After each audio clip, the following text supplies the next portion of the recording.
Fala pessoal, começando hoje mais uma edição do Design Instrucional Talks e hoje uma edição mais do que especial. Depois de várias entrevistas e bate-papos super relevantes, hoje quem está aqui para conversar com a gente é ele, Alan Dantas, o criador desse projeto, professor de Design Instrucional da EBAC, designer instrucional com experiência no Brasil e também fora do país. Hoje está aqui presente para contar um pouquinho para a gente da sua experiência e de tudo que vivenciou na educação, né? E como que chegou até onde ele está hoje. Inclusive é uma pessoa de muita referência assim para nós, né? Alunos do curso de Design Instrucional da EBAC. Então, Alan, seja bem-vindo. Aproveita esse momento inicial para contar um pouquinho de você. Eu sei que a maioria das pessoas aqui talvez já te conheça, mas hoje a gente vai aprofundar um pouco mais na sua história e um pouquinho na sua trajetória da educação. Seja bem-vindo. Obrigado, Bárbara, por aceitar fazer essa inversão de papéis aqui. Eu acho que você já está mandando muito bem, mas vai ser muito legal fazer isso com você. Começando já avisando que eu sou, como eu estava falando com a Bárbara, eu sou um introvertido funcional. Isso significa que eu não falo naturalmente, eu não vou sair falando por aí, mas quando me perguntam, fica difícil de eu parar de falar, né? Então me interrompe aí se quiser fazer qualquer pergunta, qualquer coisa. Tá. Bom, eu sou Alan Dantas, eu sou do interior de São Paulo, né? Eu nasci de uma família bem humilde, um dos primeiros a ter faculdade, a correr atrás das coisas. Então, desde pequeno, a gente. Acho que tem uns 26 primos, só pra você ter uma noção. Tem primo pra caramba. E comecei a correr atrás, estudar inglês por conta própria. É até uma coisa engraçada, né? Eu falo pra todo mundo em palestra em escola pública, mas eu queimei a minha mão com 12 anos de idade. Queimei quarto grau. Então, onde Cara, você consegue ver a cicatriz é porque tinha osso, tava só no osso, assim, ficou um tempão. Então, não podia nossa, sair, porque eu não podia tomar sol, eu tive que aprender a fazer meu ensino fundamental em casa. A professora Cleusa levava o material para mim. Deus abençoe, dona Cleusa, salvou meu ensino básico. Aprendi inglês sozinho, aprendi informática sozinho, comecei a correr atrás das coisas e tal, e fiquei viciado em aprender coisas, desde os 13 anos de idade. Acho que com 15 anos de idade eu entrei numa vibe de aprender russo, que é um dos motivos, até porque eu tô na EBAC, foi até engraçado. Mas com 15 anos de idade eu já desenrolava um russo, falava francês, falava inglês, eu fiquei viciado em aprender. E eu comecei a perceber que quanto mais eu aprendia, mais eu tinha retorno imediato ou retorno de médio e longo prazo na minha vida, né? Então, por ser de família humilde, o inglês já me ajudou muito cedo, o inglês UTI. Então, eu comecei a trabalhar com arrumar computador, comecei a dar aula de inglês, fazer um monte de coisinha até os 18 anos. E lá para os 17 anos de idade, mais ou menos, eu descobri um programa, que foi o programa que mudou minha vida, assim, para o resto da minha vida, com certeza. Ele chama Jovens Embaixadores. Então, esse programa é um programa da Embaixada dos Estados Unidos no Brasil, com o governo americano e uma empresa de intercâmbio chamada World Learning.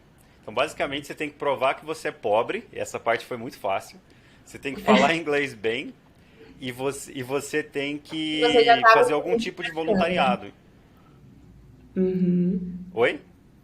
que você já estava inclusive praticando o inglês, né? Que você também aprendeu inglês sozinho. Isso, já.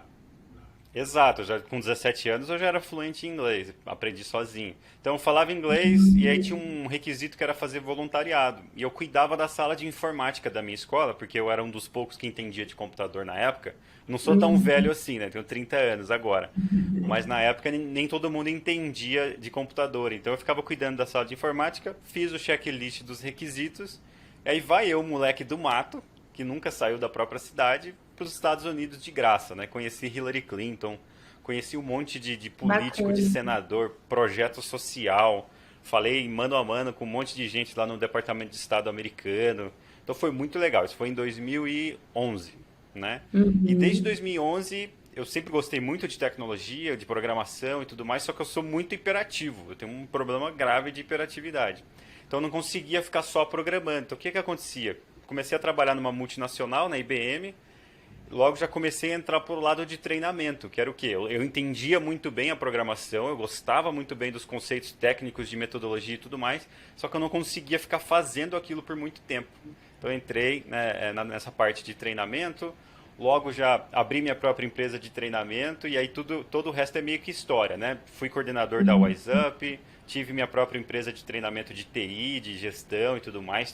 Chegamos a um momento que tinha uma escola de inglês, a gente tinha um prédio, né, de 2 andares, tinha uma escola de Uhum. inglês, treinamento de TI, treinamento de gestão, tinha professor que ia até em empresas, tinha bastante consultoria, bastante coisa legal.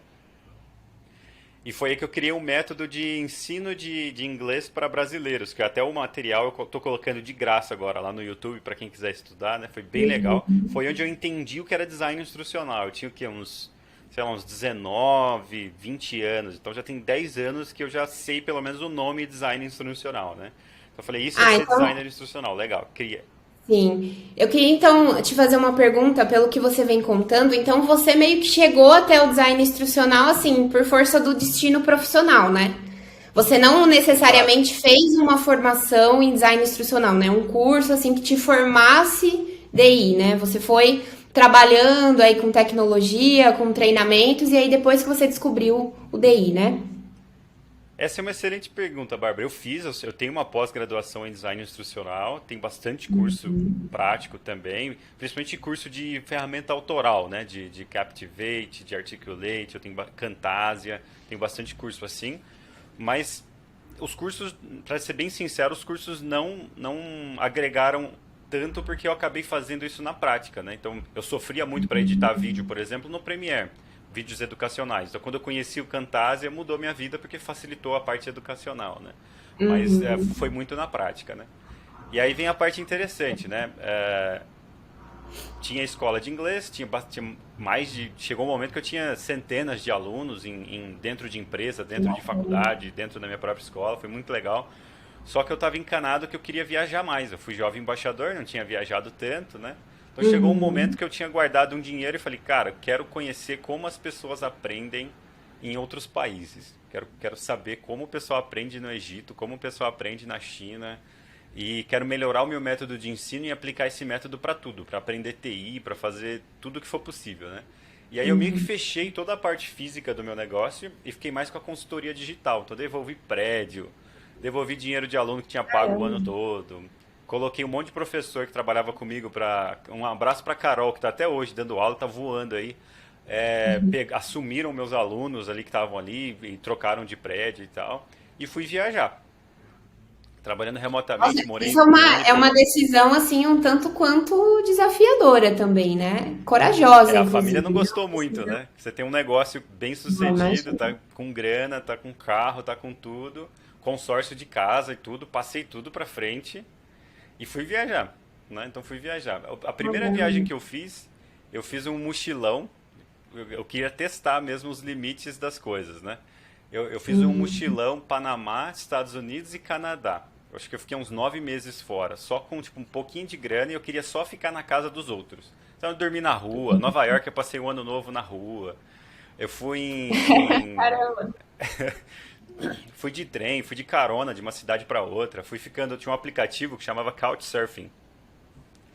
E nesse aplicativo você pede para ficar na casa da pessoa, o Airbnb de graça, basicamente, né? Então passei muito perrengue, aprendi muito sobre o ser humano, pessoas boas pra caramba por aí.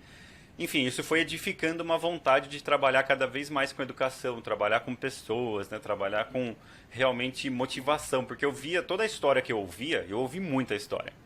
Então, eu viajei Panamá, Estados Unidos, Canadá. Depois eu passei um tempo na Europa, passei um tempo na Ásia, fui para Nova Zelândia, fui para África. Então, fui para um monte de lugar.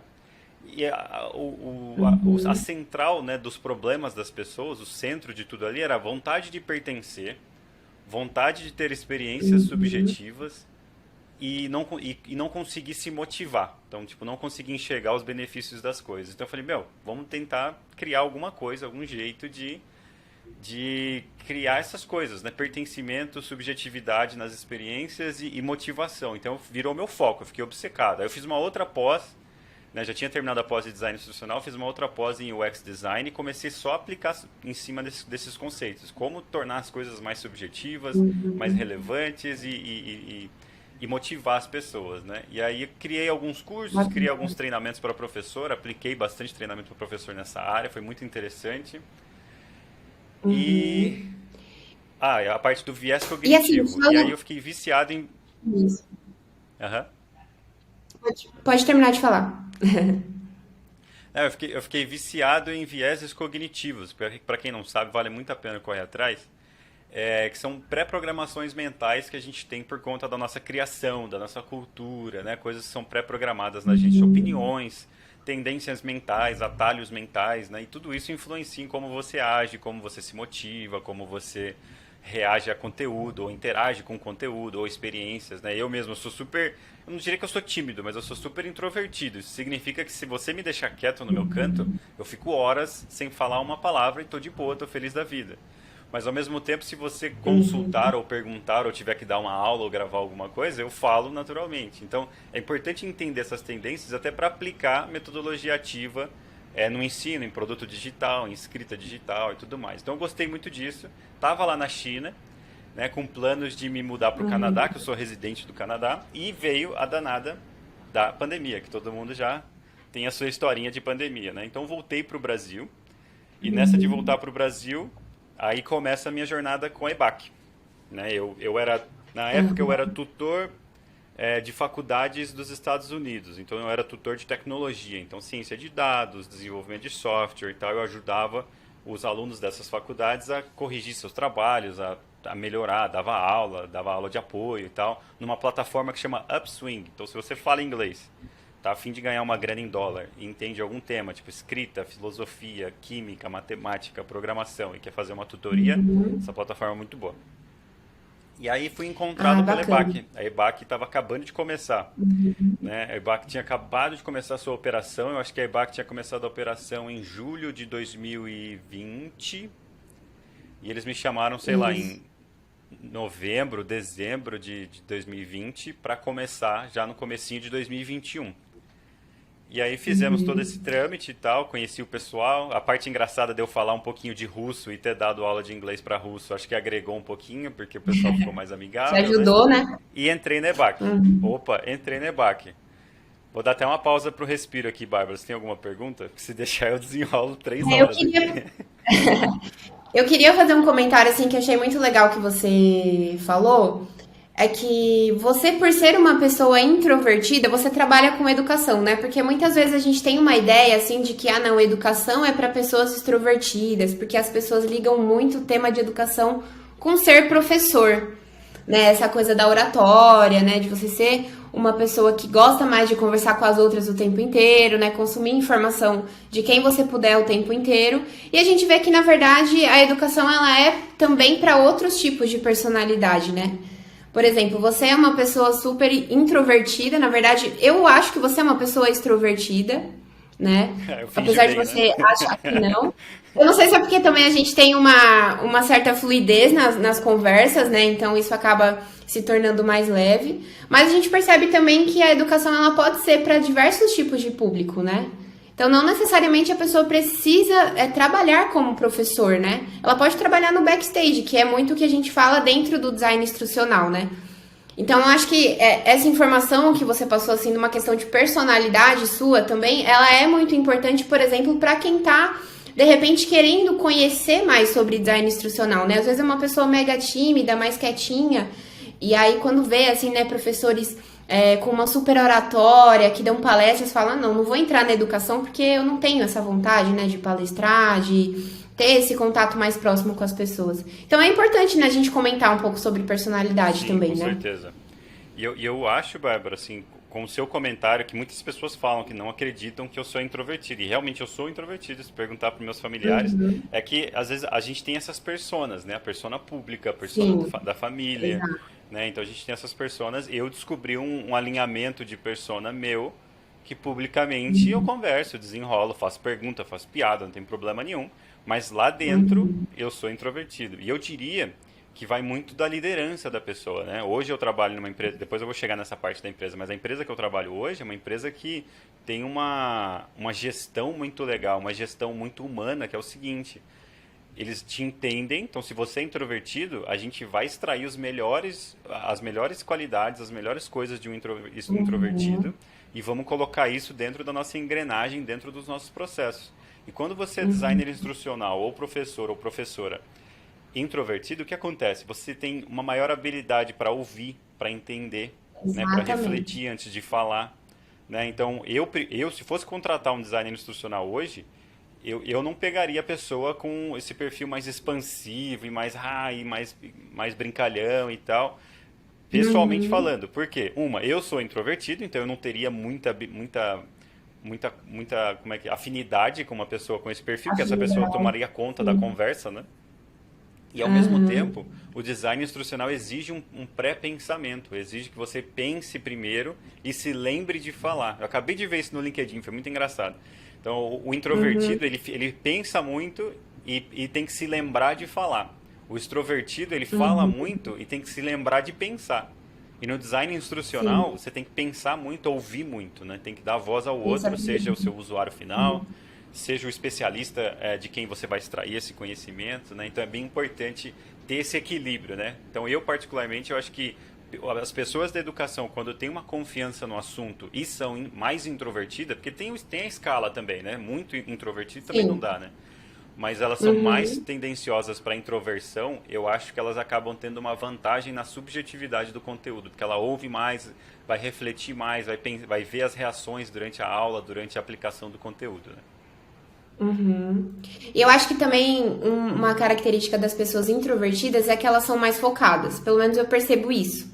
Que eu já também lidei com várias pessoas assim. O introvertido, como ele não fica prestando muita atenção, assim, por exemplo, em conversas paralelas, em coisas que estão acontecendo ao redor dele, ele consegue focar mais naquilo que ele está fazendo e ele percebe coisas que pessoas extrovertidas não percebem. Então, Sim. assim, eu acho que também é uma qualidade boa, né, para quem quer trabalhar com educação também, né? Com certeza. E independente, porque eu tenho uma combinação bem engraçada, porque eu sou hiperativo e introvertido, né? Então você imagina, várias camadas de pensamento ali na hora de Uhum. fazer qualquer coisa. Agora que eu estou amadurecendo mais, eu consegui quebrar algumas dessas camadas e eu estou sendo mais objetivo, mais direto e está gerando menos ansiedade, né? Mas independente de qual seja a sua combinação, você que está assistindo isso pode ter várias combinações de várias características. O importante é você encontrar uma coisa que você gosta de fazer e ter confiança o suficiente para poder fazer pergunta e falar que não sabe, né? E Isso é às muito vezes pode ser uma importante. questão de ambiente, né? Às vezes não é você necessariamente, às vezes é um ambiente, às vezes é alguém com quem você está trabalhando, né? Então é bem importante você entender o que tá te fazendo ficar mal. Às vezes não é a carreira, não é a indústria em que você Não é está, a às vezes é área que só, você sei tá. lá, um colega. Exatamente. Exato, às vezes é um colega, às vezes é uma situação pessoal, às vezes é um clima organizacional que você tem agora. Talvez sua gestora, seu gestor não consiga extrair o seu melhor, não tem um relacionamento bacana, não tem uma bagagem legal. Então é bom pensar em tudo isso antes de sair de uma área, por exemplo, de trocar de indústria.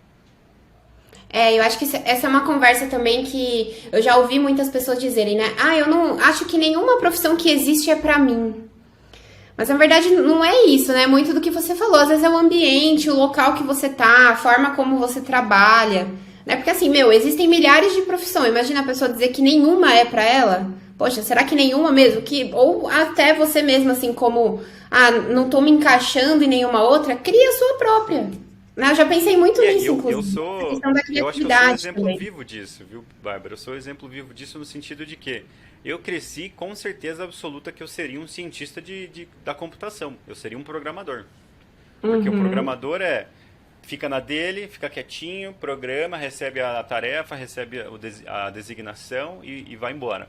Chegou um momento da minha uhum. vida que eu falei, cara, não aguento mais ver código, não aguento mais ver computador. Assim, computador beleza, mas não aguento ver mais sistema e ver ticket, ver Uhum. incidente, ver esse tipo de coisa. E eu me senti dessa forma. Eu falei, cara, se eu não for trabalhar com TI, o que eu vou fazer? Não sei o que fazer. E aí comecei a entrar mais em treinamentos, comecei a aprender várias coisas. E eu descobri que, na verdade, o que eu gosto de fazer é aprender. Eu gosto de aprender e criar coisas. Né? Então, eu não diria nem que eu sou um designer instrucional de profissão. Eu parei no design instrucional por muito Uhum. tempo, porque o design instrucional me entrega tudo o que eu preciso para me sentir bem como pessoa. Né? No design instrucional eu tenho nem um dia igual ao outro, trabalho com Sim. processos, eu crio coisas legais, né? Eu lido com pessoas diferentes, aprendo com várias pessoas, então eu estou muito contente com o design instrucional nessa fase da minha vida. Pode ser que daqui 5 anos eu vire cientista de dados, não sei. De novo. Né? Mas o importante, assim, é muito importante que você que está assistindo isso e não está achando uma carreira, não está não está sabendo o que fazer da vida, é uma progressão, né? Eu já falei isso até em outros Day Talks, nesse momento, o que você mais quer, né? Pirâmide de Maslow de necessidades ali, é o que você mais quer. Você quer um Xbox? Você quer um carro novo? Você quer viajar? O que você quer? Ah, tal coisa. Beleza, o que você precisa para essa coisa? Dinheiro. Geralmente é dinheiro. Né? Como é que você pode conseguir dinheiro a partir do que você tem agora? Então, você fez um curso de logística, igual o Gabriel, no segundo Day Talks a gente falou com o Gabriel. Ele morava num lugar onde logística dava muito dinheiro e dava recurso e tal. Ele fez logística, né? Teve uma oportunidade, começou a ganhar dinheiro com aquilo e descobriu que não queria trabalhar com logística. Então ele usou a logística como um degrau para subir para onde ele queria, para pagar. Mesma coisa. A programação para mim, dar aula de inglês para mim, minha própria escola de inglês para mim, foram degraus que eu precisei para conhecer pessoas interessantes, como o Felipe Amaro, que participou aqui do Day Talks. Felipe Amaro confiou em mim, sem eu ter uma graduação, para eu apresentar um seminário de inovação do governo, junto com um cara que era PhD e um cara que era secretário de educação do governo do estado de São Paulo. Entendeu? Então, esses tipos de contatos você não consegue à toa. Então, é uma progressão, né? Eu não quero ter escola de inglês hoje, eu descobri que não quero, mas eu descobri na prática. Então, o que você pode fazer no seu dia agora, nesse momento? Você olha ao redor e fala, posso trabalhar com isso para ganhar um dinheiro, estudar mais e melhorar minha situação, ou pelo menos me conhecer melhor e investigando aquilo que eu quero, né? O grande problema hoje, até postei no meu Instagram, é que o pessoal... eu tô na estaca zero e eu já quero ter certeza de como vai ser o final. Não tem como ter certeza de como vai ser o final, né? Ninguém sabe. E muitas vezes a gente fica também assim, parado, pensando nas possibilidades, sendo que assim, tem que usar as ferramentas que você já tem. Pelo menos assim, alguma habilidade você vai ter que vai te diferenciar. Isso é fato. Eu acho que todo mundo pelo menos tem uma habilidade assim que te diferencia e você pode usar isso ao seu favor, né? Muitas vezes a gente fica pensando, não, mas essa área não é pra mim, essa aqui também não, essa aqui não dá dinheiro, então não vou nem começar, mas essa aqui eu encontrei um trabalho que é muito longe da minha casa. Enfim, às vezes a gente fica, mesmo, acho que é uma questão também de autossabotagem, né? A gente fica sempre o não pra tudo e a gente acaba perdendo muitas oportunidades, né? Porque de repente a gente começando numa área, às vezes que você tem um certo conhecimento, você começa a trabalhar e percebe que não é aquilo, mas de repente você se conectou com uma pessoa super legal em uma empresa que vai te trazer uma outra oportunidade lá na frente, né? Então acho que a gente precisa também ter uma noção maior, assim, dessa questão de carreira, né? Acho que, poxa, não necessariamente você vai trabalhar o tempo inteiro com uma coisa que você gosta, né? Que você se sente bem. A gente sempre volta para aqueles 3 pilares que me fizeram viajar o mundo, né? Pertencimento, qual que era outro? Pertencimento, vontade de aprender, subjetividade das experiências e motivação para fazer as coisas. Com o tempo, eu não sei, eu entrevistei várias pessoas aqui no Day Talks, cada um tem um ânimo de vida, né? Eu sou o cara que, se você falar, eu tô fazendo uma pós de neuroeducação aqui, comecei uma nova pós em neuroeducação. Eu tô com a aba aberta aqui porque eu sei que se eu fechar a aba eu vou esquecer de estudar. Mas quando eu começo a estudar, nossa, me segura, eu não paro. Esse sou eu, né? Então você precisa se conhecer, né? Essa questão do pertencimento, as pessoas ficam procurando por grupos onde elas vão se sentir mais à vontade, mais parte do grupo, mais integradas. E a realidade você vai se sentir, às vezes você não vai se sentir integrado nem na sua família. Então é importante você saber abrir mão disso às vezes, né? Para correr atrás do seu sonho, né? Então não fica procurando por um grupo ou uma empresa ou qualquer coisa do tipo onde você vai se sentir parte do grupo, você vai poder vestir a camisa. Não, entenda que no mundo corporativo todo mundo tem um objetivo, né? Você vai lá, vai ganhar seu dinheiro, vai desenvolver sua carreira, vai aprender bastante e quando não der mais para você, por motivos de saúde ou de encontrar coisa melhor, vambora. Né? E são etapas, são várias etapas. Então é pertencimento, motivação. Quando você entender como você lida com isso, né? Pertencimento, subjetividade das experiências, ou seja, como essa experiência é relevante para mim, como essa coisa pode me ajudar, né? Definir o propósito das coisas, por mínimo que seja, e essa questão do pertencimento e a questão também da sua motivação, como você se motiva, por que você se motiva, né? Eu acho que aí você faz o que você quiser, é uma questão só de escolher um caminho, vai até o final, vê quais são as opções, escolhe um novo caminho e vai embora. Esse detalhe que você falou, assim, de vestir a camisa, uma coisa que eu penso muito, assim, é que a gente tem que vestir a nossa própria camisa, né? Acho que muito mais do que vestir a camisa de uma empresa, É, exatamente, mas assim, você tá vestindo a sua camisa, tipo, você tem confiança de que você tá dando o seu melhor naquilo que você tá se propondo? Porque às vezes a gente fica tão focado, né? Ah, não, eu preciso vestir a camisa dessa empresa, mas poxa, e a sua? Né? Tipo assim, os seus valores, tudo aquilo que é importante pra você, isso se conecta com o seu trabalho? Porque assim, querendo ou não, a gente é uma mesma pessoa pra fazer várias coisas, né? É claro que a gente tem as nossas personalidades, os nossos momentos em cada situação pra se adaptar, né?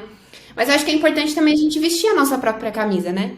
Ver se realmente aquilo que você está fazendo, você está gostando, se aquilo está sendo importante para você como pessoa. Porque, assim, é claro que dinheiro é muito importante, ter uma casa é muito importante, né? Óbvio, é o básico, né? A gente precisa disso para viver. Mas eu acho que é uma questão também de encontrar os nossos valores, né? Eu acho que a profissão, ela tá muito ligada a isso também, né? Sim. E às vezes você vai estar no emprego em que você não gosta do seu chefe, você não gosta de um colega que você tem que trabalhar com essa pessoa direto. Mas o seu propósito de estar ali é porque você vai desenvolver sua carreira, talvez você vai guardar um dinheirinho, ou talvez o impacto que você está gerando, né? Imagina que legal, sei lá, trabalho num hospital. Eu não gosto do meu chefe, mas olha o impacto que você está gerando na vida dessas pessoas, né? E qual que é o Exato. próximo passo? Ao invés de só desistir, né? Ou se contentar com essa coisa ruim e pegar uma ansiedade ou uma gastrite, já fica pensando em qual que é o próximo passo, né? Qual que é o próximo estágio da sua carreira, né? Isso, eu acho que assim, também tentar aproveitar o melhor que a gente puder de cada fase que a gente está vivenciando. Né? Sim. Porque às vezes a gente fica tão assim preocupado em terminar logo essa fase, ah, eu não gosto disso, eu quero terminar logo. Mas às vezes a gente deixa passar, né? Momentos, assim, coisas que são muito importantes que a gente está adquirindo, né? Não, sem dúvida. E uma coisa que eu aprendi, assim, vindo de uma família humilde, do interior de São Paulo, né? Então você imagina, o caipira com sotaque de porta-porteira e tudo mais, sendo introvertido. Então, quando eu me envolvi nesses ambientes mais estratégicos, envolvi com pessoas da política ou da minha própria empresa, quando tinha reunião de empresários e tudo mais, uma das bagagens que eu trouxe da minha infância muito fortes, que eu consegui perder ainda bem antes dos meus 30 anos, era essa vontade de ter uma relação subjetiva, uma relação significativa com todo mundo. Né? Então eu tinha um chefe bacana, eu queria que esse chefe não só me admirasse, eu queria que esse chefe fosse meu brother. O meu ideal era que esse cara falasse de mim e me chamasse para tomar um vinho com ele. Né? Então, não existe isso, gente. Não existe. Chefe é chefe, parceiro de negócios é parceiro de negócios. Né? Então, se eu pudesse deixar uma mensagem para os introvertidos e para o pessoal mais humilde, que vem de origens humildes, entenda que o seu valor está no seu trabalho. Se você foi contratado para fazer algo, sua empresa assinou um contrato para você prestar um serviço, faça o serviço. Se pintar uma amizade depois disso, deixa, como diz aquele pagodinho, deixa acontecer naturalmente. Porque você se desgasta muito e eu posso falar por experiência própria que eu vejo muita gente na indústria hoje sofrendo porque está fazendo muito a mais do que o seu escopo exige, porque quer agradar o chefe a um ponto do chefe ser amigo. E aí o motivo dessa amizade é diverso, né? São vários. Pode ser, quero que meu chefe seja amigo para eu não ser demitido, porque a gente mora num país subdesenvolvido e é instável, né? Tudo é instável. Então eu quero ter a amizade dele para que eu fique mais estável no meu trabalho. Eu quero ter a amizade dele porque ele está num cargo superior na hierarquia, e isso vem da minha infância. Eu tenho um problema com isso e eu gosto de ter essa intimidade com níveis hierárquicos superiores, né? Então, para com isso, gente. Tipo, eu tô falando porque eu vejo isso no LinkedIn, eu converso em rodas de amigo e rodas profissionais, aí eu vejo o pessoal sofrendo por buscar essa intimidade que não existe. Pode existir naturalmente em algum momento, em algumas situações, mas ela não existe. Né? Então, é o grande aprendizado que eu tive dos meus 25 aos meus 28 anos ali, que vale a pena deixar registrado. E assim, é muito legal você falar disso também, porque assim, muitas vezes as pessoas, inclusive, querem fazer essas amizades porque não confiam no seu próprio trabalho, né? Ah, eu preciso ter uma amizade Exato. com tal pessoa pra mim não perder. Mas, poxa, não é isso. Eu acho que assim, se você tá dando o seu melhor, se você faz o possível pra que o seu trabalho tenha um impacto, eu acho que você não precisa disso. Eu acho que, exatamente como você falou, acaba que vira uma consequência depois, né? Mas acho que antes Exatamente. você já está garantido pela qualidade do seu trabalho. Eu acho que é isso que a gente deve focar as nossas energias também, né? Sem dúvida, e eu acho que vai até contra você, né? Quando você está inseguro sobre o seu trabalho e quer compensar na intimidade com o seu contratante ou com a empresa com quem você está trabalhando, pode pegar mal. E o contrário é verdadeiro. Às vezes você pode nem fazer o seu melhor trabalho, mas se você agir de uma forma profissional, responder profissionalmente, não der muita brecha, é capaz da pessoa não ter nem coragem sei lá, de questionar uma coisa bem mínima ali que ela não está muito contente, porque está tudo tão profissional, está bem Isso. empacotado que a própria pessoa se questiona sobre a sua dúvida ou sobre o não gostar de algo, né? Ela, não, o cara está bem profissional, eu acho que ele sabe o que está fazendo, vou deixar passar essa, né? Então, eu já tive os dois tipos de experiências. Sim, muito bacana. Então, assim, eu queria conduzir agora esse papo para a gente falar um pouquinho do curso da EBAC, né, o Profissão Designer Instrucional. E assim, eu Ah, queria que você legal. contasse, queria que você contasse para a gente como que você pensou nesse curso, como que chegou essa demanda até você, se você puder, né, divulgar essa informação, como que chegou essa demanda, se Claro. você que deu aí o primeiro passo para que essa demanda surgisse. Conta um pouquinho para a gente como que foi a concepção desse curso, quase um briefing aí, né? Como que foi o briefing desse Não, vamos curso lá. e como que ele chegou até você.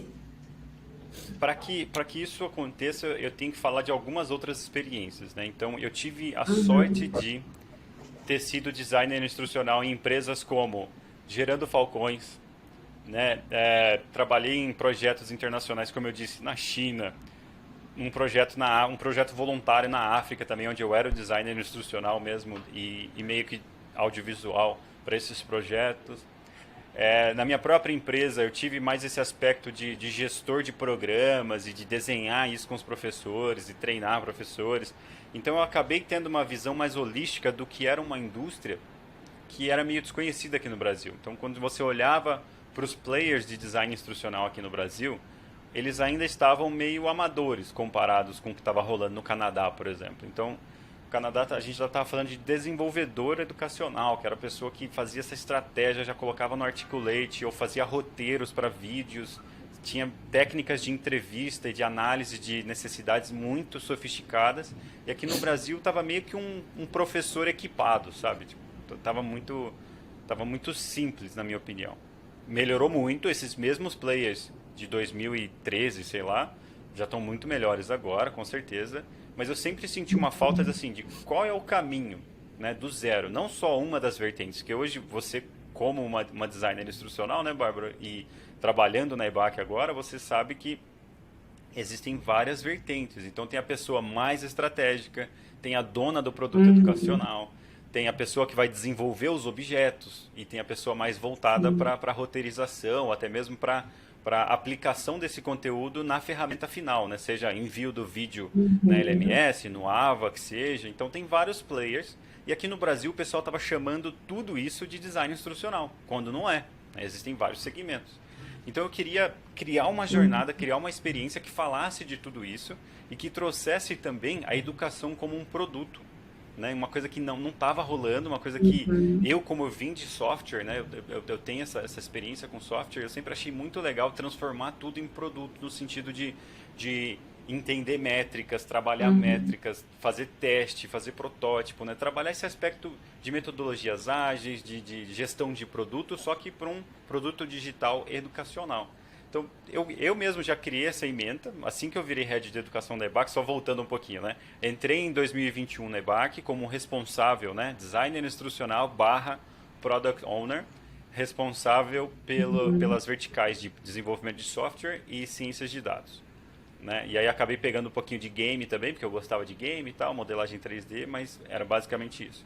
E aí logo, poucos meses depois, virei head de educação e aí começou a crescer loucamente, que é uma história à parte aqui da EBAC, que parece que foram 10 anos, né?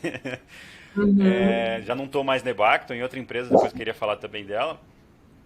E, e aí coloquei essa ementa junto, né? E foi mais ou menos uma questão de conscientização, né? Então foi uma conscientização com a diretoria da EBAC de falar, cara, vai vender, tem potencial e está vendendo muito. Se não é o best-seller, acho que é um dos best-sellers da EBAC agora. E falei, ó, Tem muito mercado, né? vai vender, vai crescer muito, porque na própria EBAC não havia esse consenso ainda do que era o designer institucional, o que essa pessoa fazia e tal. Então coloquei essa ementa junto, consultei a Fernanda, né, até a Tati, que trabalhava na época, um abraço, Tati, que está na Lura agora, está voando lá. consultei elas, tirei experiências delas, né?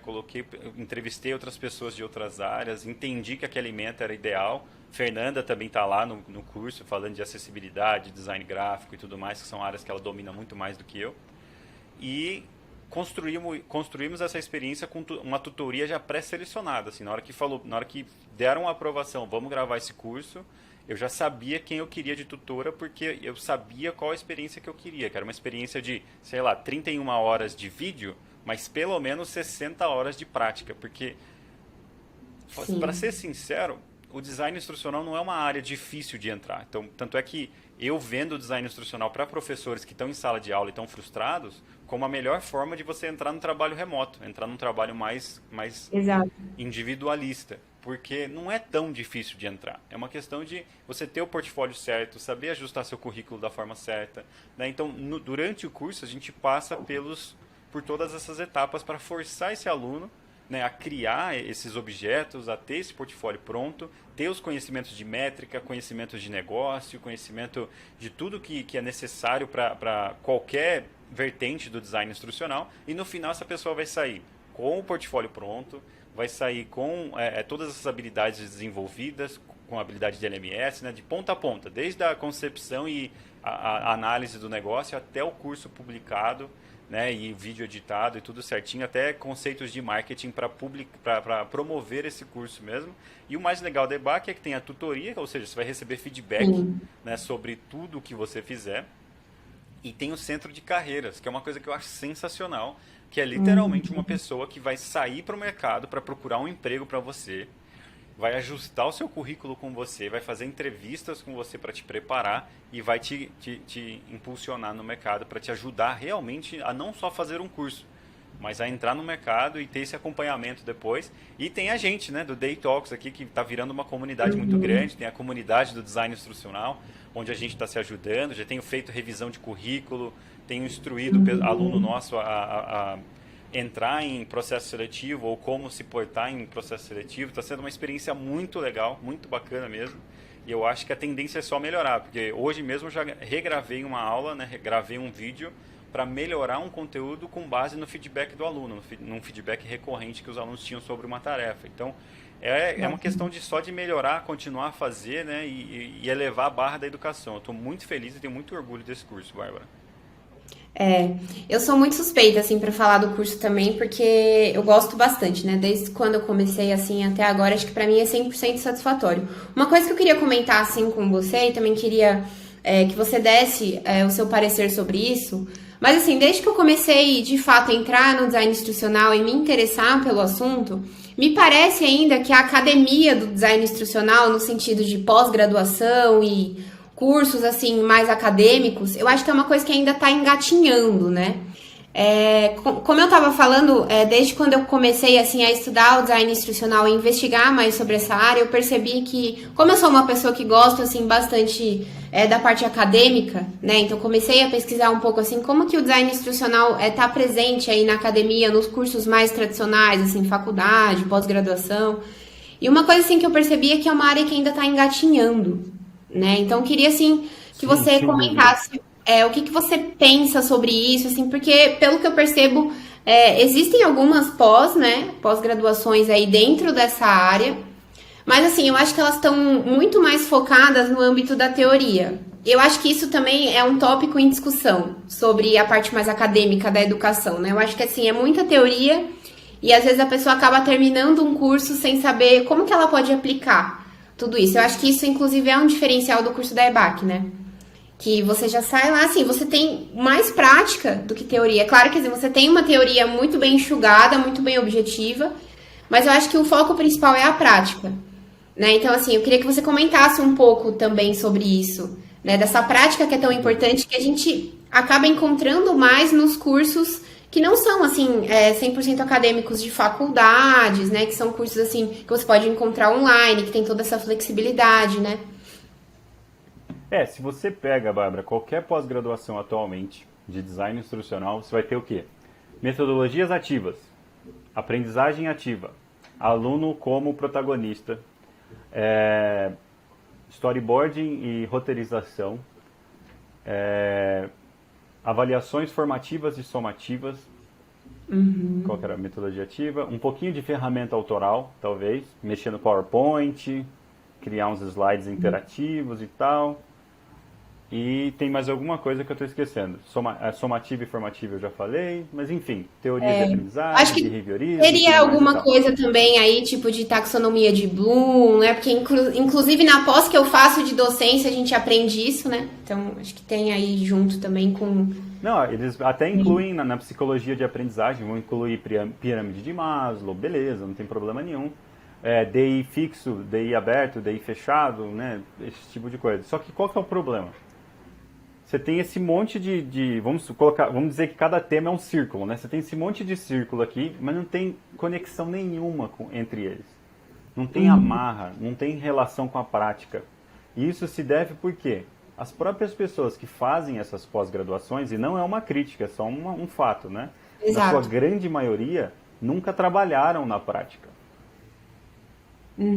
Elas se formaram em DI e estão se especializando, são doutoras em DI, beleza, muito legal. Só que elas não trabalharam necessariamente na indústria, num Nubank da vida, ou numa EBAC, muito menos numa EBAC da vida, porque o conceito de EdTech é muito novo, né? Exato. Então, você pega o pessoal que está falando de DI, ou que estava falando de DI há um tempo atrás, é um pessoal mais teórico, um pessoal que trabalha em ambientes mais controlados, em ambientes mais simples, eu diria. Na sua grande maioria, não são todas essas pessoas, viu? Antes que eu caia em contradição aqui. E aí, qual que é a ideia? Qual que é a proposta? Que as empresas estão começando a entender o que é o design instrucional cada vez mais, né? Você pega hoje, as empresas têm suas universidades corporativas, as empresas têm seus estrategistas de aprendizagem. E isso tem tudo a ver com política, tem tudo a ver com ambiente corporativo. Porque o que acontecia no passado? No passado, as empresas tipo Google e Facebook deixava o Google desenvolver seus engenheiros, o Google ficava lá na prática desenvolvendo esses engenheiros de uma startup nova e pagava mais caro nesse engenheiro para ficar com todo o aprendizado do Google. Então estava tendo em várias indústrias, na verdade, estava tendo muito essa troca. O cara ficava 6 meses numa empresa, 6 meses na outra, do nada voltava. E agora as empresas trocaram suas políticas. Agora a política é para manter o lifelong learning e para manter uma relação de maior prazo com as empresas. Então o funcionário ele está tendendo a querer ficar mais tempo na empresa, só que ele precisa ter benefícios, ter desenvolvimento. Então as empresas estão focando muito em desenvolvimento, em subjetividade das experiências, significação do trabalho, através do quê? Da educação, né? Universidade corporativa, treinamento, eventos, e tudo isso acaba girando em torno do pessoal de Learning e Development, que nada mais são do que designers instrucionais. Às vezes eles são conscientemente designers instrucionais, às vezes inconscientemente, né? Então esse pessoal tá aí nas empresas. Então é importante entender a distinção, né? Tem o DI super tradicional, que é o roteirizador das universidades, que é o roteirizador do que está acontecendo nas grandes instituições de ensino. Tem o DI da EdTech, que é praticamente um gestor de produto, né? E tem o DI das empresas, que é esse Learning Development, que é mais voltado para RH, né? Que é mais voltado para a subjetividade da experiência do funcionário dentro dessa empresa. Quando você entende esses três, aí sim você consegue fazer um curso, que eu humildemente gostaria de dizer que é o curso de DI da EBAC, que abrange tudo isso. Então você entende da teoria, você entende da roteirização, você entende de planilha para comunicar ideias, você entende o que está acontecendo nas empresas e sai com um portfólio. Se você mostrar o seu mesmo portfólio do curso de DI da EBAC para um Nubank da vida, ou para uma universidade, Estácio de Sá, ou para uma consultoria tipo a DOT ou qualquer consultoria de design institucional, vai ter um impacto positivo nessas três indústrias, né? Você vai conseguir fazer entrevistas e demonstrar habilidades relevantes para essas três diferentes segmentações aí do DI. Uma coisa assim que eu percebo também é que assim, a educação a gente tem que olhar sempre de forma crítica, né? Não assim para falar mal ou enfim, mas para a gente pensar de forma crítica mesmo, né? O que eu percebo é que existem muitos cursos que são desenvolvidos, exatamente como você falou, por pessoas que não praticaram aquela profissão. E, poxa, a gente vê hoje em dia cursos tão, assim, tradicionais, cursos tão engessados, né? E, poxa, A gente está em 2022, né? Nesse momento que a gente está gravando esse podcast, esse episódio. Então, assim, eu acho que a gente tem que pensar também que o aluno de hoje, e a gente fala muito disso, né, no curso de Design Instrucional da EBAC, é que o aluno de hoje, ele não é mais o aluno do passado. Exato. Né? E eu acho que as universidades, assim, elas acabam ainda deixando isso um pouco de lado. Né? Eu acho que isso é, inclusive, um tema para a gente discutir também, né, talvez em outro episódio, sobre o quão a educação ela ainda tem uma base muito tradicional. Né? E eu falo muito disso, isso é uma coisa que eu me questiono sempre, porque, querendo ou não, eu fiz um bacharelado em design gráfico. Hoje em dia, é muito difícil você ver alguém que está cursando um bacharelado em design gráfico. Por quê? Porque hoje em dia os tempos são outros. Não necessariamente você precisa ter um bacharelado para se tornar designer gráfico. Assim como também não precisa para ser um designer instrucional, né? Então, assim, é engraçado como... O programador. Exato, o programador também. Acho que essas áreas, assim, essas áreas mais techs, assim, né? Elas acabam, hoje em dia, tendo uma outra configuração.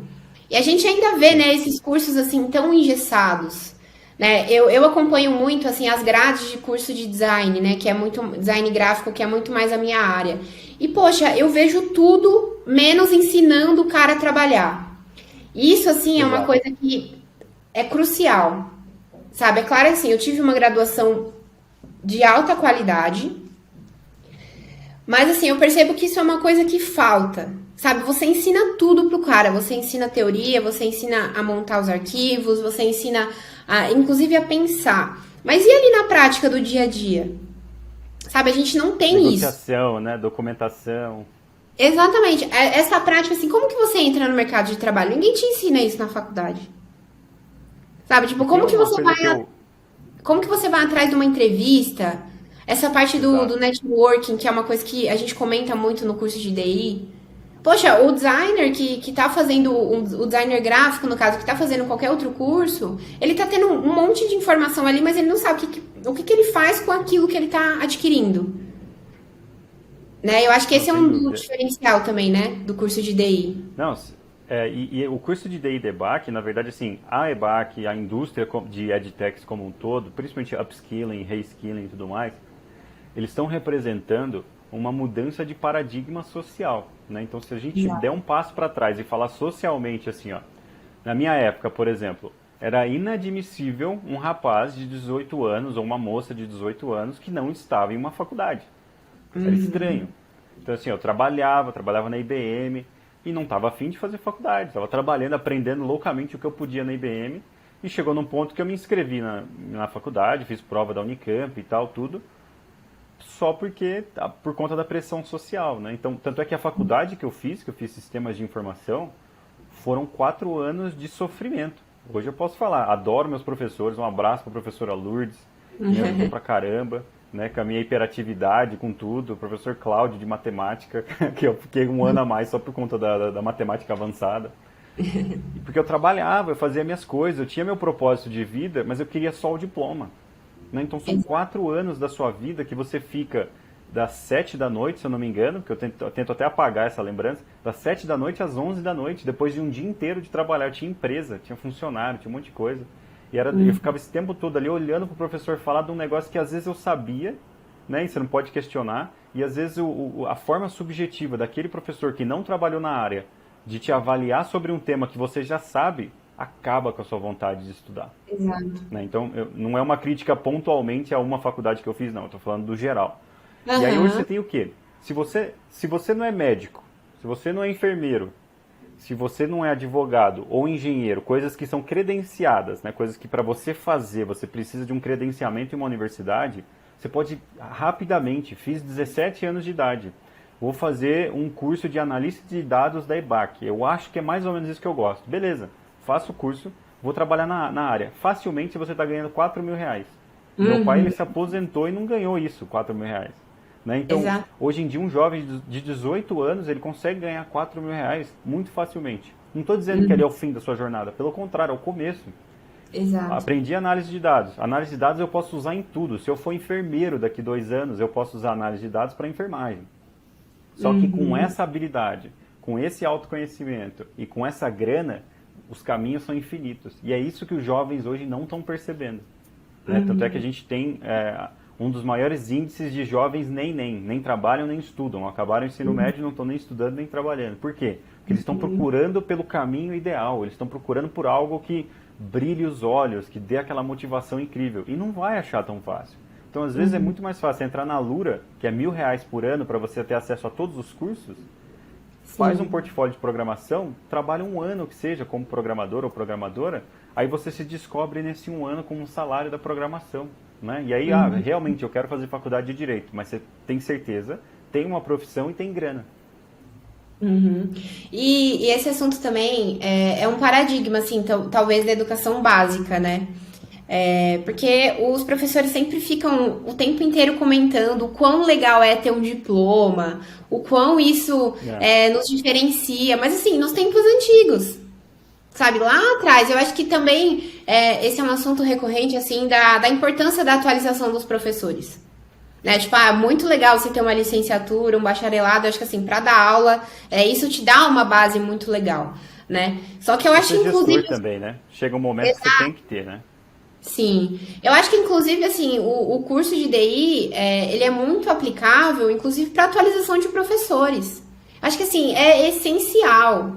Sabe, hoje em dia, todo mundo que eu conheço, assim, que é professor, eu falo, cara, você sabe sobre design instrucional? Porque, assim... Isso vai embasar tanto a prática, porque o professor, ele é aquela pessoa que sabe mais da teoria, né? Porque ele manja muito da área que ele estudou. Então, assim, a gente tem doutor, pós-doutor, né? Pessoas fazendo aí uma série de formações acadêmicas que são muito importantes. Mas e aquela adequação, né, ao aluno, assim? Eu acho que isso também é uma questão, assim, que muitas vezes o aluno na academia, né, assim, nas faculdades, ele não se sente parte ali do grupo, né? Mas também, talvez, porque o professor ele não está adequando a linguagem, a gente fala muito disso no design instrucional, né? Pô, você tem que conhecer o teu aluno. Não adianta nada você conhecer muito da sua área de formação e você não conhecer a linguagem do seu aluno, né? Você tocou um ponto muito importante, que é essa adequação ao aluno e conhecer ao aluno, né? O protagonismo do aluno na experiência de aprendizagem. Muito se fala, quanto mais teórico é um educador, uma educadora, mais eles falam de protagonismo do aluno e mais eles falam de metodologias ativas, né, de classe invertida e tudo mais. Só que na prática, o que isso significa quando a gente está falando de um curso online, por exemplo? Né, essa subjetividade ela vai vir da significação coletiva. Né? Então, como é que eu crio uma simbologia coletiva do que é o curso de DI Debug? Através de uma comunidade. Né? Como é que eu estimulo para que as empresas queiram fazer referência ao curso de DI Debug, um exemplo de EdTech muito bem sucedida, que é o caminho que a gente quer chegar, a PM3. Se você não conhece, vai pesquisar a PM3. PM3 é uma EdTech, que agora é do Grupo Alura, o pessoal super bacana da PM3, é uma escola de gestão de produto. Eles estão num nível de significação coletiva, eles estão num nível de comunidade e de referência, que não é mais uma questão deles conhecerem os alunos, é uma questão dos alunos entrarem nessa significação coletiva que eles criaram sobre o que é produto e o que é aprender na PM3. E aí eles estão num nível tão alto que eu queria mencionar, que as empresas estão colocando nas vagas, que seria um adicional muito legal, ou até um requisito, ter a certificação PM3. E aí você me pergunta, e a PMI? Né? E as outras empresas que são credenciadas a governos e tudo mais, e emitem certificações super caras, né? Elas não estão perdendo necessariamente o seu espaço. Não posso dizer isso, seria hipócrita dizer isso. Mas cada vez mais existe essa compensação. Né? Então, as pessoas estão entendendo, os gestores estão dentro das EdTechs olhando o que está acontecendo, então elas estão conseguindo criar essa significação coletiva do quê? As pessoas se unem, né? Eu não vou conhecer todo mundo que fez o curso da EBAC, não tem como. Tem pessoas, eu acabei de gravar um DI Talks com a Mariana Dantas, uma pessoa completamente diferente da gente, sotaque diferente, experiência diferente, vontades diferentes. Mas o que acontece? Quando você cria uma significação em torno dos ideais básicos, valores básicos, as pessoas se unem e aí esse protagonismo vem através da comunidade, né? Que é uma coisa que eu não vou ter modéstia de falar que a gente está criando uma coisa muito legal no DI Debug, que é o quê? Independente de quem você seja, o que você sabe ou o que você quer fazer com o DI, existe uma comunidade com uma significação bem relevante para você entrar, aprender e fazer o mais importante da prática, que muita escola esquece. Você vai aumentar o seu acervo. Porque hoje, se você, Bárbara, você já entende disso, mas se você precisasse aprender, sei lá, programação C#. Se você entrar no YouTube hoje, você tem conteúdo suficiente para você saber muito de programação C#. Mas o nosso cérebro aprende em camadas, em fases. Então, como é que você sai do lembrar um código até num ponto em que você escreve esse código e consegue aplicar ele em várias situações? Prática, acervo, né? Você vai ver esse código sendo usado em outro lugar, você vai ver alguém falando desse código. Então, você só consegue isso sem se entediar, porque imagina ver 400 horas de um curso ou de um tema, você cansa. Quando você interage numa comunidade. Então, imagina, eu estou fazendo uma aula de Articulate ou uma aula de design gráfico no curso de DI Debug. Eu pensei no meu projeto dessa forma e usei esses recursos dessa forma. Quando eu vou olhar o que os meus colegas estão fazendo, ou vou entrar na comunidade e compartilho o que eu estou fazendo e os colegas dão feedback, meu acervo se expande. Exato. Então eu consigo aplicar isso em mais situações. Então se eu for trabalhar no Nubank, eles fazem desse jeito. Se eu for trabalhar na Universidade Corporativa da Visa, eles vão fazer de outro jeito. Mas eu já vi isso porque minha comunidade compartilhou comigo.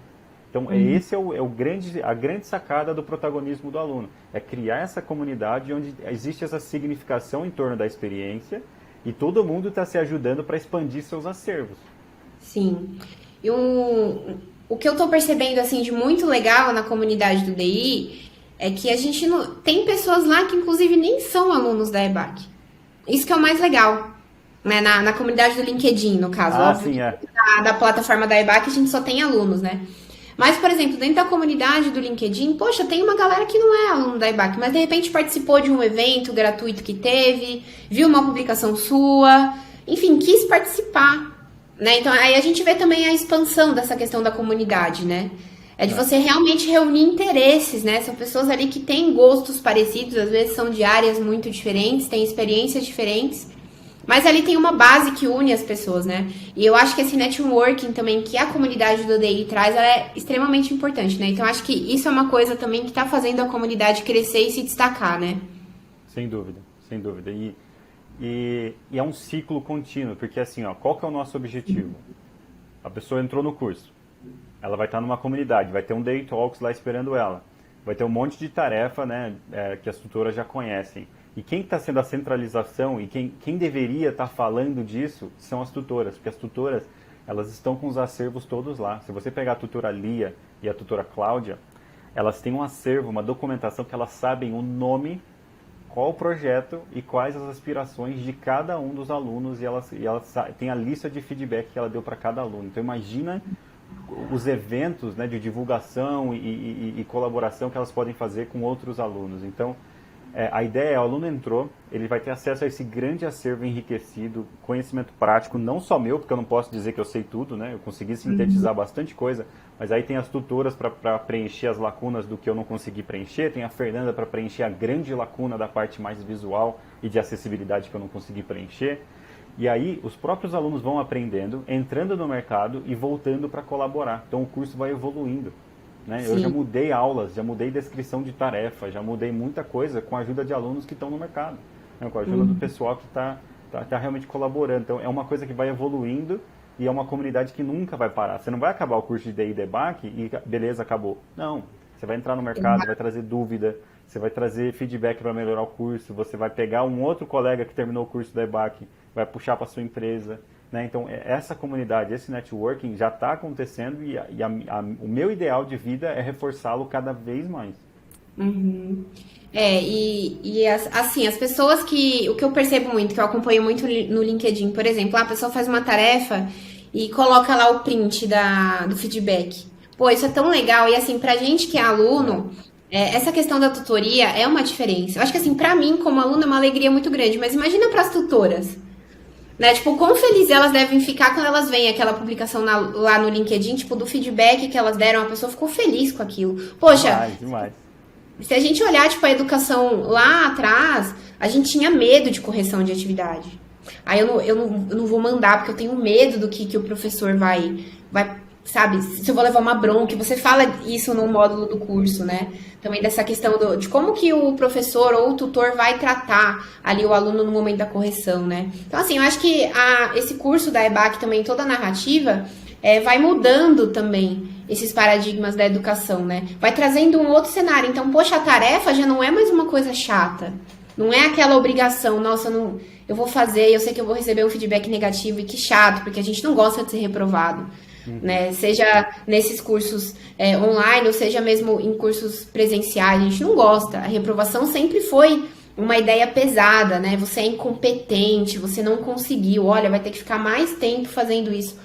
E o curso da EBAC, ele já traz uma outra dimensão, né? Poxa, às vezes você não conseguiu um 10 na tarefa, você conseguiu um 8, mas, vem um feedback gigantesco falando, olha, isso aqui tá ótimo, isso aqui também, mas isso aqui você pode melhorar. Quer fazer de novo? Quer entregar? Se não quer, tudo certo também, mas numa outra tarefa seria legal você ajustar esses pontos, né? Então, acho que é importante essa questão também, né? A gente, hoje em dia, olha a tarefa com outros olhos, né? E sem dúvida, e essa ideia, eu já tive ansiedade de abrir boletim, por exemplo. Nossa, Né? sim, eu também. De não abrir o boletim, isso é inaceitável, gente. Parece, é engraçado quando a gente fala, né? Eu já trabalhei em empresas também que eu tinha ansiedade quando vinha a mensagem de determinadas pessoas, né? Então, a gente tem que falar mais disso, a gente tem que se vulnerabilizar mais e para dizer que ansiedade não é normal. Ansiedade é o seu corpo te dizendo que você está em perigo, que você tem que evitar perigo. Então, se algo está te dando ansiedade, é porque tem algo muito errado. E não é com você, é com a experiência que você está tendo. Né? Então, a experiência que você está tendo, ela é parcialmente sua responsabilidade só pelo fato de você aceitar que ela te faça mal. Mas quem está desenhando, quem está propondo essa experiência é responsável pelo seu bem-estar também. Então, não só num curso online, não só numa experiência educacional, mas em qualquer fase da sua vida, em qualquer relacionamento da sua vida. Se algo está te dando ansiedade, levante a mão e diga. Porque aí você já fez a sua parte. Aí a outra pessoa vai ter que cuidar para que isso não aconteça. Se não vai rolar, eu acho que cada um tem que tomar o seu rumo. Né? Então, esse negócio de não abrir um boletim, pedir para alguém abrir um boletim, que eu já fiz muito isso. Porque você não quer ver o resultado, cara, inaceitável. Inaceitável. E isso também traz uma ideia negativa que a gente carrega para a vida, né? E a gente ter acesso assim, a esses cursos que já trazem uma nova visão para nota, para avaliações, enfim, para todo esse processo, acho que faz muita diferença, né? Inclusive, comentando sobre ansiedade e desafios, queria que você contasse um pouco agora. Pode falar assim de maneira geral ou de maneira específica de alguma empresa que você trabalhou. Quais os seus principais desafios, assim, como designer instrucional, como head de educação? Conta um pouquinho aí o que doeu mais em você, o que foi muito bacana, o que doeu, mas que depois, sabe, foi um puta aprendizado para você aí durante toda a sua trajetória. Eu posso dizer que tudo valeu a pena, porque tudo vira aprendizado. E eu tenho uma característica muito legal, é que se algo começar a me fazer mal, eu já levanto a mão e chamo, oi Bárbara, tudo bem? Então, é a terceira vez que a gente se fala e o jeito que você endereçou esse assunto está me causando desconforto. A gente pode conversar sobre isso? Eu sou o cara que faz isso. Você então, evita desconfortos, né, também. Exato. Eu não fico muito tempo remoendo algo. Eu tenho essa personalidade. Tipo, eu não vou jogar no fogo, eu não vou fazer nada. Então, quando algo começa a gerar algum tipo de ansiedade, de alguma coisa, eu vou trabalhar em cima disso, porque eu sei, eu tenho resultados físicos. Quando eu fico ansioso, me dá uma gastrite danada. E essa gastrite me sobe pra cá, inflama minha traqueia e eu fico sem ar, literalmente. Então eu não posso ficar ansioso. Então eu já trabalho isso logo, né? Então eu diria assim, o maior desafio, sem dúvida, é trabalhar essas questões da infância que eu tive, né, de inferioridade, de não gostar de feedback, de ser mais introvertido. Eu acho que eu resolvi isso muito bem, tanto é que você falou que eu não sou introvertido. Mas lidar com o feedback, né, como eu falei do boletim. Então imagina, você é um designer instrucional, você prepara uma ementa de um curso, sei lá, nem vou falar o conteúdo, senão o professor pode saber de quem eu estou falando. Mas você prepara um curso X de culinária. Você está apaixonado por aquilo que você pesquisou pra caramba, você foi atrás e tal, e vem o especialista que realmente entende o assunto e fala, tá uma merda. Então assim, tá horrível. Quem é você? Como ousa? Né? Então, já aconteceu bastante. Né? Acontece. Então lidar com isso é muito difícil. né? E é uma coisa do design institucional que você vai ter que lidar em algum momento. Quanto mais estratégico e maior o seu salário, maior a possibilidade de você encarar isso. Por isso que eu falo, seja multidisciplinar, entenda de muitos assuntos, mas acima de tudo, entenda sobre você, né? Como você vai reagir se alguém virar pra você, cara, se você é o head de educação daqui e você fez essa ementa, puta merda, vou falar com seu chefe. Eu acho que Isso, também é um jogo de cintura, assim, né, que a gente é, tem que ter. Eu acho que foi no Day Talks com a Fernanda que ela comentou, né? Eu acho que um dos grandes desafios é você lidar com as pessoas. Porque eu acho que com o processo ali, aquela coisa assim, não tem uma rotina, cada dia é uma coisa, isso é super saudável, né? Pra é. nossa personalidade em si. Agora, assim, a parte mais difícil acho que é lidar com as pessoas e receber o não. Porque, poxa, você fez um trabalho com tanto carinho, né? Você tá mega animado, e aí vem o especialista e fala, olha, não tá nem Tá um pouco horrível. adequado, vamos ter que. E aí você tem dois caminhos aqui, que eu já passei pelos dois. O cara vai falar, tá horrível, mas ele tá certo. E ele vai te argumentar, falar, cara. E aí tem pessoas e tem pessoas. Por exemplo, um cara que eu adorei trabalhar junto, dois caras, na verdade, que eu adorei trabalhar junto. O Marcelo, do curso de front-end, a gente trabalhou muito pouco, mas é um cara muito gentil, né, para feedback e tudo mais. E o Daniel, do curso de back-end Python da IBAC, né? Entre outros que eu trabalhei em outros lugares. Os mais recentes são esses. São pessoas que, tipo, você fez algo que ele não concorda, o cara vem, ó, vai ser melhor assim, por isso, vamos fazer assim, beleza. Então vai ter o caso que o cara vai falar que você está errado, e você realmente está errado, beleza, toca o barco. Mas aí o problema é quando o cara fala que você está errado, mas você não está errado. Como é que faz? É. Né? Não é nenhuma questão de conhecimento, às vezes é uma decisão bem egocêntrica do cara, de tipo assim, ó, essa ordem de módulo tá errada. Não, mas eu pensei nessa ordem de módulo porque a gente vai fazer uma atividade mais formativa aqui, e depois a gente faz mais somativa, e a gente nivela o pessoal no meio do curso. Não, não quero. Então, sinto muito, é o modelo que a gente trabalha, a gente vai fazer assim. E aí, como São é que aí faz? também os conflitos de interesse, né? Tipo, até que ponto isso é um interesse seu pessoal e também entra em conflito com o profissional. Porque, assim, tem coisas que Exato. precisam ser feitas, independente da gente gostar ou não, né? Sim, sem dúvida. Esse é um deles. Aí tem a parte também de você se subestimar, né? Aconteceu muito comigo, de você mesmo se subestimar e depois olhar para trás e falar, nossa, eu estava voando e estava achando que estava um lixo. Né? Acontece bastante, principalmente em startup. Hoje eu estou numa startup do Canadá também, né, na Pilot House. E lá tem um problema adicional, que lá todo mundo só fala inglês, né? Eu acho que eu falo inglês muito bem, mas uma coisa é eu argumentar aqui com você em português. Outra coisa é eu argumentar e fazer referência histórica, referência de piada, meme e tudo mais, numa outra língua.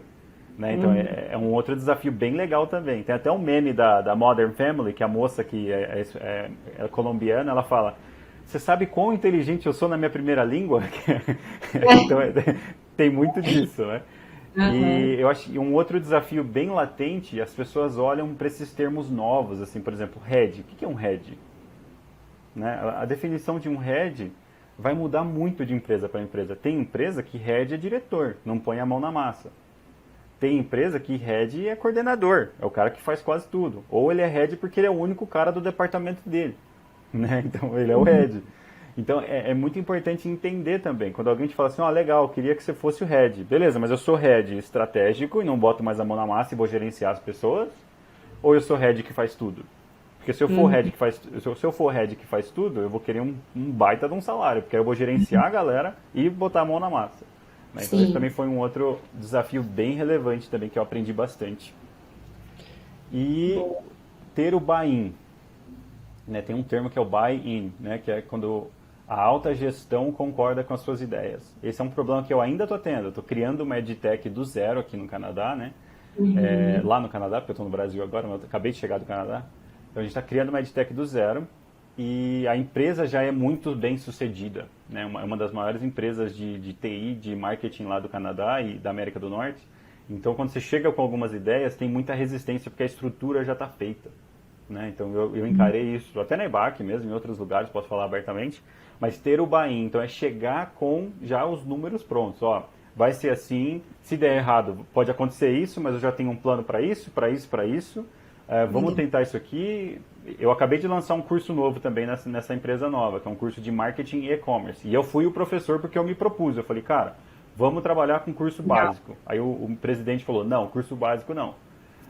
Vamos só com curso avançado usar os especialistas da empresa. Eu falei, e se eu fizer um curso básico para testar a audiência? Tá lá o curso, vamos ver o que vai dar. Então, ter o buy-in exige muito jogo de cintura e já pensar nas consequências. Porque assim, imagina, você chega todo feliz, todo contente, vou contrariar o meu presidente. Aí ele vem e fala, não, você está errado por isso, por isso, por isso, vai dar isso, vai afetar a nossa reputação. Se você não tem uma resposta, você perde credibilidade até para o pessoal que está no seu time que responde para você. Então é muito importante ter já essa resposta e pensar, ou até conversar com pessoas em volta, ó, por que ele não quer fazer tutoria? Por que ele não quer fazer curso básico? Tem algum problema que eu não estou enxergando? Aí você chega contrariando essa pessoa com tudo isso em mente, senão você se queima muito gravemente. Bacana. Então, já que você comentou, né, dessa empresa que você está trabalhando no Canadá, eu queria que você contasse um pouquinho da sua experiência, como que está sendo lá, o que que você percebe, assim, na diferença de trabalhar em empresas do Brasil e trabalhar com empresas internacionais. Conta um pouquinho, assim, de repente, desafios que você está passando, coisas que você já superou e que você está achando muito bacana, se você tinha alguma expectativa quanto a isso. Enfim, conta mais pra gente aí como que tá sendo. Eu acho que a primeira coisa gritante o Brasil ainda não, assim, não trabalhei em todas as empresas do Brasil, né? Mas conversando com gestores, especialistas de várias empresas grandes do Brasil, a minha impressão, pode ser que eu esteja errado, é que o Brasil ainda não está pronto para trabalhar remoto. Né? Tem até um checklist, assim, ó, sua empresa não está pronta para trabalhar remotamente se alguém te chama no WhatsApp, se as coisas são sempre urgentes, se existe hora para várias coisas, se você tem que bater ponto. E no Brasil, na maioria hoje, você tem que bater ponto. Eu, por exemplo, eu trabalho, assim, a única coisa que tem horário é o stand-up, que é a primeira reunião do dia, né, que você vai lá 15 minutinhos e fala, ó, essa semana meu time vai entregar isso, vai fazer isso, vai acontecer isso, eu preciso falar com tal pessoa, ó, me ajuda que tal pessoa não me responde, tal, e aí depois é só Slack, e, gente, não tem hora, tipo, eu vou ver minha sobrinha, volto meia-noite, reviso o landing page, reviso o roteiro, reviso coisas, e trabalha nessa questão de semana, sabe, dentro daquela semana teremos essas entregas. E as entregas, né?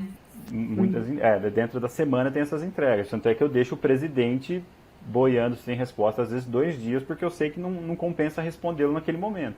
No Brasil é inimaginável, se você deixar um presidente de uma empresa sem resposta no Slack por 2 semanas, ou por 2 dias que seja, sei lá, o pessoal começa a te chamar por fora, ó, você viu lá, o José te chamou, não sei o que e tal, então essa diferença é gritante, né? E outra coisa assim, status do Slack, por exemplo, você pega um diretor ou um outro head, colega meu, 2 horas da tarde, se ele está confiante do trabalho dele, ele coloca um status que ele foi andar de bicicleta.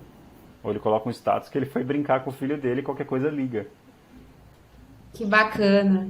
Entendeu? Então é uma coisa muito diferente que eu ainda estou tentando me acostumar. Pra você ter uma ideia, até tem 4 meses que eu estou lá, pra você ter uma ideia, eu ainda estava batendo ponto até 2 meses atrás. Tipo, eu ficava na frente do computador por 8 horas, assim, o pessoal, não, desencana, não sei o quê, faz o seu horário, faz o que você quer fazer.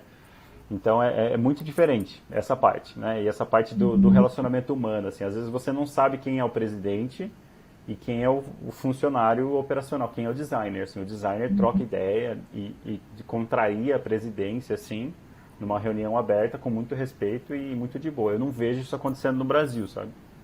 Sim. Nossa, assim, essa questão do remoto, eu acho que ainda é um ponto muito em discussão. Né? Porque assim, não adianta nada você estar remoto e você ter horário para tudo. Poxa, só mudou o ambiente, então, né? Eu acho que também esse modo de trabalho, ele é um modo assim que ele modifica tudo na sua vida, né? Então, assim, é no seu jeito de trabalhar, inclusive no jeito que você olha para o seu trabalho. Né? Porque é um trabalho muito engessado, um trabalho assim que tem muito horário. Poxa, até que ponto isso é saudável pra você? Ah, não, mas eu tô em casa. Tá bom, você tá em casa, mas você tem horário pra tudo, você não consegue, por exemplo, sei lá, fazer uma caminhada, fazer um exercício em um outro horário que geralmente se você tá presencial você não consegue. Poxa, eu acho que o remoto ele já tem que ter uma outra configuração. Né? E eu acho que realmente assim, acompanhando também no LinkedIn, pessoas comentando sobre isso, eu acho que o remoto ele ainda tá muito engatinhando, né? Acho que a pandemia trouxe isso como uma possibilidade ali muito presente, né? Mas assim, acho que no sentido ainda do funcionário em si, dos gestores, encararem o remoto como realmente ali uma coisa diferente que vai trazer benefício, né? Eu acho que assim, também você se sente até mais motivado para trabalhar, né? Acho que, né, É você o que eu deve ia ficar falar muito agora. feliz trabalhando dessa forma, né? Essa confiança, né, de que vai ser feito, não sei se é só comigo, né, mas te motiva a realmente fazer e fazer bem feito, porque tipo assim, ó, não, eu tive uma semana extraordinária, eu saí para caminhar, eu fui pro jiu-jitsu, eu andei de bike com meu irmão, eu vi meu sobrinho numa quarta-feira e mas o pessoal está esperando que eu envie um teste AB uns modelos de copywriting lá que vão usar para o marketing. Meu, eu faço aquilo como se fosse a minha empresa, sabe? Porque a sensação de confiança, né? E a sensação de... Tem um pouquinho também de tipo, poxa, eu acho que eu não trabalhei o suficiente hoje, hein? Eu fiquei mais de boa do que trabalhei. Aí você vai lá e dá aquela compensada, né? Mas Aham. na maior parte das vezes é aquela questão da confiança. Então, o cara tá confiando em mim. Nunca fui questionado o que eu faço nas sextas-feiras. Por exemplo, a gente não tem reunião de sexta, né? Então, assim, nunca ninguém me perguntou o que eu faço na sexta, cara. Às vezes, sexta é o dia que eu mais trabalho para a empresa. Uhum. Isso é muito bom também, né? Porque você fica mais tranquilo assim de que, poxa, as pessoas confiam no seu trabalho, não tem ninguém vigiando se você está online, se você está offline, o que que você está fazendo, né? Que acho que isso também é uma coisa que ainda existe em algumas empresas, né? Assim você vê, ai, fulano tá trabalhando. Poxa, acho que assim, a questão não é se o fulano tá trabalhando ou não hoje. Ele entregou o que foi proposto? Ele está entregando? Né? Porque a gente tem que valorizar muito o processo também. Eu acho que na função que você ocupa aí, né, desse planejamento todo, eu acho que o processo ele também é muito importante. E você tá ali 100% o tempo inteiro, muitas vezes você não consegue ter um resultado bacana, né? Às vezes você sai para É, algum lugar diferente, tem uma ideia, eu sou muito assim, né? Eu tenho ideias quando eu não estou no computador. Quando eu tô fazendo exato. uma outra coisa, às vezes conversando com uma outra pessoa. Então, assim, o processo criativo também de não estar na frente do computador em obrigação trabalhando, eu acho que é muito benéfico, né? Sim, sem dúvida. E é uma faca de dois gumes, viu? Porque tem gente que se aproveita disso, né? Eu já trabalhei com pessoas no remoto também, que se você não chamar para falar, oi, você viu o e-mail que eu mandei? A pessoa não vai te responder o e-mail jamais, entendeu? Então, Uhum. oi, você não aceitou por uma coisa que eu sou meio que OCD, assim, tipo, eu tenho compulsão por convite aceito. Então, se eu chamei alguém para fazer um day talk, se eu chamei alguém para uma reunião, coloca talvez ou coloca não, mas não deixa vazio, porque eu vou te chamar. Né? Né? Então, tem o problema disso também. Então, tem pessoas que abusam disso. Vamos usar a tecnologia para reduzir pontos de fricção e pontos de interação. Então, se eu te mandei um convite do Google e você deu sim, eu estou confiando que você vai entrar lá. Uhum. Né? Então tem que ter esses acordos também. E às vezes os acordos não são bem estabelecidos e geram muito problemas. Né? Sim. Trabalhei em empresa, por exemplo, que a pessoa acabava de mandar um e-mail e mandava um Slack perguntando se viu o e-mail. Cara, isso é o fim da vida. Tipo, pô, às vezes não deu nem tempo da caixa de entrada me entregar o Não, e-mail, né? não, alguma coisa estrutural está muito errada. Se você tem que mandar um invite no Google e mandar um Slack para ver se a pessoa recebeu o invite, gente, alguma coisa estrutural está mal feita ali, algum acordo. Né? Então, quando você contrata alguém, você já deixa, ó, pessoal, os convites são enviados por e-mail. Se você pode ir, você diz sim. Se você não pode ir, você pode dizer não. Você tem que negar com pelo menos um dia de antecedência. Se você negar com menos de um dia de antecedência, você entra em contato pelo mensageiro instantâneo. Aí beleza, esse é o acordo feito. Agora, você não tem acordo nenhum. Você manda um e-mail, eu te mandei um e-mail lá e tal, eu precisava de uma resposta. Então só chama no Slack, né? Eu acho que é uma questão de responsabilidade também, né? Inclusive, eu acho que isso daria talvez um produto educacional muito bacana, viu? Vamos pensar isso para o futuro. Etiquetas do trabalho digital, né? Exatamente. Educar as pessoas a trabalharem no remoto assim, de forma responsável e produtiva. Né? Tipo assim, não usar o remoto para você ficar, sei lá, o dia inteiro na piscina todos os dias, segunda a sexta, e, sabe, não fazer o que foi proposto. Eu acho que também Mas tem uma sabe, questão de organização, né? sem dúvida, uma coisa que eu tenho observado que tem ajudado muito, muito, muito, são reuniões retrospectivas. Então, assim, a gente estabelece o nosso acordo, a gente vai trabalhar num projeto, vamos supor que o projeto deu muito problema. Beleza, vamos tentar pontuar, vamos fazer e tal. Acabou o projeto, você vai documentando todos os problemas, você chama o pessoal e fala, galera, vamos olhar para trás agora. Por que aconteceu isso? Por que ficou um e-mail sem resposta por um mês? Por que essa pendência que eu precisava resolver antes de publicar tal coisa não foi resolvida? Quem cuidava disso? O que a gente pode fazer aqui? Aí que os acordos começam a se moldar. Que é o pessoal chama de design de processos, né? Então, sem uma retrospectiva, sem um entendimento da situação atual, não dá para fazer um design de processos. É porque você retoma o que foi feito, os possíveis erros, para poder consertar nos próximos passos, né? É. Muito bom. Boa. Já que a gente está falando de processo, então, queria que você contasse um pouquinho do seu processo criativo, né? Eu uso criativo, assim, porque eu sou muito da área das artes e tal, mas, enfim, se você tem algum processo que você já segue há alguns anos, ou se cada projeto você elabora um processo, ou se você não tem processo, porque não ter processo também é um processo, pelo menos para mim. Enfim, queria que você contasse um pouquinho, assim, como que é a sua forma de trabalhar, como que você consegue arquitetar, assim, todas essas informações. É meio controverso, assim, mas eu foco muito no começo na instituição, na empresa. Então, por exemplo, vou fazer um projeto novo para EBAC, por exemplo. Não adianta eu pensar em algo incrível se eu não entender direitinho quais são os objetivos da EBAC, onde a EBAC quer estar daqui 5 anos, quais são os recursos tecnológicos da EBAC, quem são as pessoas que usam a EBAC, qual que é a marca da EBAC, quem são os competidores da EBAC. Então, antes de eu pensar até no título do meu curso, eu entendo tudo sobre aquela instituição. Tudo. Eu entro até no Facebook Ads Library, lá na biblioteca de anúncio, vejo os anúncios dessa empresa, vejo os anúncios que funcionam, que não funcionam, vejo a competição, como é que tá, vejo como é que... Tento entrevistar um aluno, chamo um aluno e vou perguntar o que ele acha de legal, entro num curso, aprendo tudo. Aí sim eu vou para o curso. Precisamos fazer um curso de educação que envolva design instrucional, beleza. Vamos pensar num título que seja atraente, mas também que seja relevante para essa indústria, né?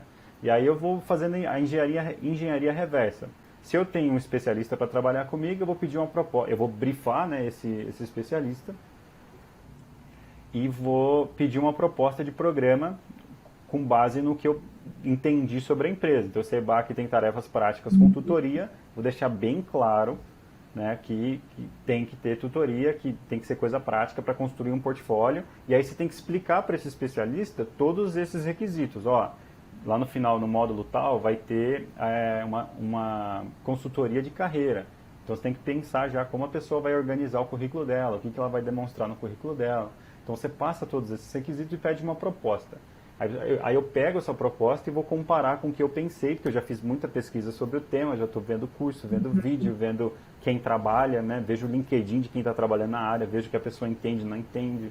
Se não tem muito curso na área, eu vou ver o pessoal que trabalha na área, eu vou ver vaga na área, né? E eu vou comparando esses dois, o que o especialista me deu, né? Sempre dentro do guarda-chuva da disponibilidade da empresa que vai criar esse curso, mas o que o especialista me deu e o que o mercado está me dizendo. E aí eu faço uma análise entre esses dois, né? Análise de necessidade, análise de disponibilidade, tento procurar as ferramentas mais interessantes, mas que não sejam pagas, né? Para não limitar muito o aluno, e vou pensando nisso. Aí pensar em formato, por exemplo, a maioria hoje está falando de vídeo, audiovisual, mas pode ser uma página da web, né? Com recursos interativos. Pode ser um articulate, que seja meio que um gamezinho. Pode ser um vídeo interativo no Camtasia, que o vídeo para e você tem que responder dentro do vídeo e ele te dá um resultado no final. Tudo isso vai ser discutido com base no que a instituição tem disponível, com base na audiência, né, e nas experiências que você quer proporcionar, né. Aí a gente fala de avaliação também, né, como que eu quero avaliar esse aluno? Eu tenho algum requisito da indústria, algum requisito do Ministério da Educação? Tem que pensar tudo isso já antes de oficializar tudo, né? Se não tem, se é uma profissão menos regulamentada, vamos fazer avaliação mais formativa e somativa no sentido de ajudar mais o aluno do que ajudar a instituição, né? E aí, eu acho que é mais ou menos isso. E aí vamos pensar no processo da empresa, na esteira da empresa, né? Quem revisa? Qual que é a hierarquia de aprovação? Como que é o processo de publicação? Igual o EBAC faz um módulo, faz um pouquinho de módulos, né? Grava um pouquinho, vai disponibilizando semanalmente, e enquanto já tem gente fazendo o módulo 1, o professor ainda está gravando o módulo 6, né? Meio que Netflix, novela, né? Isso é bom por quê? Porque você consegue pegar o feedback do módulo 1 e já melhorar o módulo 6 que está sendo gravado, né? A maioria das instituições ainda não fazem isso. O que elas fazem? Grava tudo e coloca lá. Então tem que pensar em dispositivos de feedback para que você evite problemas maiores. Então feedback já no começo, feedback no terceiro módulo. Já, se tiver um problema muito grande ali, já descobre. Às vezes até chamar alguém que está fazendo os primeiros módulos para um papo, para sentir como é que a pessoa está absorvendo tudo isso, se está batendo com o que você imaginou, né? Então é o que você disse, vai mudar de empresa para empresa, mas é muito assim. O que eu tenho disponível, o que a empresa quer. Especialista, tem especialista ou não tem, mas eu vou olhar para o mercado, para ser algo relevante. Isso falando de upskilling e reskilling, né? Que eu não trabalhei muito em universidade, curso regulamentado pelo MEC, né? Mas se fosse pelo MEC, é basicamente o que o MEC propõe, o que o especialista tem e quais são os recursos ali dentro da instituição, né? Dentro dessa esteira. Mas o grande desafio, Bárbara, eu diria, é sempre a esteira e a hierarquia de aprovação, sem dúvida. Quando você entende ali qual que é a esteira, qual que é a planilha, qual que é o formato que aquele departamento entende, qual que é o formato que aquele outro departamento entende, qual que é o linguajar ali, quando você entende isso, todo o resto fica mais fácil para você aplicar metodologia, aplicar tecnologia, aplicar estratégias de avaliação. Então, acho que ajustar a narrativa ao modelo de negócio é o seu processo sempre, né? Isso. E entender as pessoas ali, né? Às vezes você tá com uma narrativa incrível, tá com uma esteira ali até o seu momento incrível, mas o próximo departamento ali tá meio desorganizado, tá sem gestor, ou o pessoal não tá entendendo o que você tá colocando na documentação. Então, às vezes é melhor você segurar um pouco o processo e ir lá melhorar essa comunicação e depois continuar mandando a esteirinha. Bacana. A gente vai, então, encaminhar um pouco esse papo já para finalização, né? Eu queria que você comentasse um pouquinho agora aqui pra gente, como que você enxerga o mercado, assim, de DI, de EdTech para o futuro, né? E eu queria que você emendasse também aí, já que a gente vai falar de futuro, né? Quais são as formações, assim, para se tornar um designer instrucional ou um profissional bem qualificado na educação, né? O que que você indica para as pessoas estudarem, né? Além, né, do curso da EBAC, que é extremamente completo, né? O que que você indica? Qual, assim, comentar uns caminhos, né? De carreiras, assim, que são possíveis para as pessoas começarem a experimentar um pouco mais o que é educação de fato. Hoje, se a gente falar do que tem hoje, né? Hoje você vai poder trabalhar nas indústrias, criando conteúdo de treinamento, né? Toda empresa, por menor que seja, tem que treinar o funcionário para exercer sua função. Então, quando a gente está falando de trabalhar numa empresa, pode ser uma analista de treinamento, né? Igual a Esther, que me chamou semana passada. Ela é designer, ela foi analista de treinamento e virou designer instrucional na Pernambucanas, designer instrucional pleno, né? Aluna da EBAC também. Você pode cuidar dessa parte dos treinamentos, roteirizar treinamento, instruir treinadores, instruir gestores ali com emendas e com planejamentos para que esses treinamentos aconteçam da melhor forma possível, fazer essa análise do negócio, fazer essa análise da audiência, das necessidades e transformar toda essa análise em soluções através da educação, né? Então isso já acontece, está muito em alta e só vai aumentar, né? Como eu disse, as políticas do trabalho estão mudando, né? Hoje, por exemplo, eu sou um brasileiro que é residente no Canadá também e que trabalha para uma empresa, eu sou CLT numa empresa do Canadá, pago imposto no Canadá, recebo meu salário no Canadá, né? Então as possibilidades são infinitas. É que lá eu estou trabalhando especificamente em extrair o conhecimento de uma empresa que já é bem sucedida na indústria para vender cursos para fora. Mas eu poderia muito bem estar criando a universidade corporativa para treinar funcionários que estão entrando nessa empresa. Porque a ideia dessa empresa é crescer muito, então ela não quer só vender o curso. Ela quer pegar todo mundo que se forma desses cursos e também contratar os interessados, né? Vai ganhar dinheiro com o curso e vai ganhar funcionário novo. Essa é uma possibilidade. Tem edtechs e startups hoje em dia que a sua fonte de lucro é criar cursos. Por exemplo, eu já criei um curso para a Faculdade Descomplica. Estou criando um curso de pós-graduação agora para a Faculdade Descomplica de novo, né? A Faculdade Descomplica é uma edtech, uma startup só de cursos. A EBAC é uma edtech só de cursos. Você vai entrar lá, a pessoa do design instrucional, como a Fernanda, o Pedro da EBAC, são as pessoas centrais na criação desses produtos digitais, né? Elas não mandam em pessoa nenhuma, mas elas comandam a esteira de criação desses produtos. Elas envisionam como esses produtos vão ser, né? Então, Quando você entende de design instrucional, metodologia ativa, metodologias de avaliação e tudo isso, você envisiona isso, documenta isso e vai confirmando que os departamentos estão trabalhando para que isso aconteça da forma que deve acontecer. Uma outra coisa é que a pessoa está ganhando muito dinheiro. Tem um amigo meu que foi designer instrucional comigo há um tempo atrás, ele é formado em tecnologia também, está na faixa dos 30, 40 mil reais por mês. Product Owner de produtos tecnológicos para a educação. Ou seja, a empresa lá da Índia está construindo uma nova plataforma. Como é que eu vou instruir os programadores a criarem uma plataforma interessante? Tem que entender de educação, tem que entender das possibilidades, tem que entender das possíveis metodologias que eu posso aplicar dentro de uma plataforma para criar um dashboard para que alguém vá lá e consiga criar diferentes experiências dentro dessa plataforma. Né? Não só plataforma, mas aplicativos, várias outras coisas. Né? Então, tem essas possibilidades. Tem o DI das universidades, que eu acho que ele vai ser forçado a ser remodelado. Né? Porque hoje você está tendo um êxodo muito grande, o pessoal está saindo das universidades, porque hoje, se você, numa universidade, você vai ganhar no máximo ali uns 4 mil reais. Se você tiver muito tempo, você vai ganhar uns 5 mil reais, vai ficar por isso mesmo, e vai ter um cargo menos estratégico. Quando você vai numa edtech, numa startup hoje, tem salários de 20 mil reais. Né? E não é difícil de encontrar. Né? Se tem um Product Owner educacional sênior hoje, ele vai ganhar 10, 12 mil reais facilmente. Aí você vai na universidade, o cara faz a mesma coisa, está ganhando 3, 2, 4 mil reais. Então, essa parte universitária, a parte mais tradicional, vai ter que ser remodelada, eu acho que vai ser remodelada. E aí, para finalizar, tudo é educação e tudo exige um design de experiência. Então, imagina você que já existem escolas usando realidade virtual, realidade. Usando realidade virtual, usando realidade aumentada, usando metaverso, usando diversos outros mecanismos ali para criar ambientes educacionais mais engajadores. Se você entende disso, e entende de tecnologia, e tem as habilidades do design instrucional, como as que eu ensino no curso de design instrucional da EBAC, as possibilidades são infinitas. Você pode ser um gerente de roteirização de uma experiência virtual dentro de uma agência de audiovisual, de uma agência de modelagem 3D para a criação de escolas 3D no metaverso, por exemplo. Já existe isso também. E a tendência é aumentar cada vez mais. Né? Sim, e o legal assim do design instrucional que a gente percebe é que é uma área assim que você pode ser formada em qualquer outra, que isso vai inclusive te trazer o diferencial, né? E nem você é professor de inglês e manja muito de tecnologia, é o seu grande diferencial.